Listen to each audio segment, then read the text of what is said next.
Welcome everyone to another episode of the Aurora Real Estate Market Update, October 2023. So before we dive into all the numbers, we're going to look at the effects of how the interest rate and the new government policies that will affect you and me and everyone around. Now, this isn't about Toronto. I know Aurora isn't Toronto, but what happens in Toronto that's determined by the mayor and City Council will create a ripple. Toronto will implement a municipal land transfer tax up to 7.5% for high value homes. So residential homes at $3 million above starting January 1st, 2024. Now raising vacant home tax from 1 to 3% is definitely happening as well. So it's triple tax. Now what they're also looking at is the foreign buyer land transfer tax as well, admission charges for buildings, which is definitely not good for a homeowner, and also an extra land transfer tax for multiple property buyers. Now there's lots of controversies about investors. My opinion is investors that buy multiple properties and rent out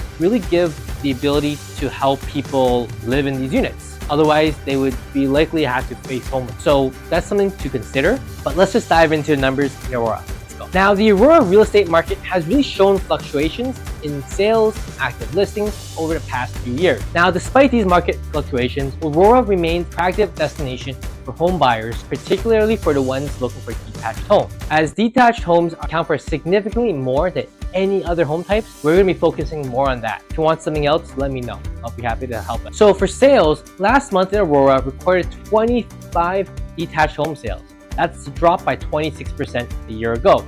And if you compare it to 2020, that actually dropped by 68%, which is significant. And when it comes to active listings, similarly to many other cities, the number of listings have increased substantially, turning the real estate market more into a balanced market. Last month, there were 131 listings, which is 28% increase compared to September. But if you compare that a year ago, that's an 80% increase. There's definitely more selection for home buyers. And I always tell my clients, never fall in love with the property because this will hamper us when it comes to negotiation. Now, when it comes to prices have fluctuated from October 2023, for averages being 1.75 for detached and 6% increase on a yearly basis. And when it comes to the home type, Aurora's market type indicates that the number of homes and how many months it takes to sell all listings. And anything from 0 to 4, seller's market, 4 to 5 is balanced, 5 onwards is the buyer's market. Now, it's interesting to note though that this stat is in fact, although there are more listings available, there are also less sales. And it's actually changed more of a seller's market for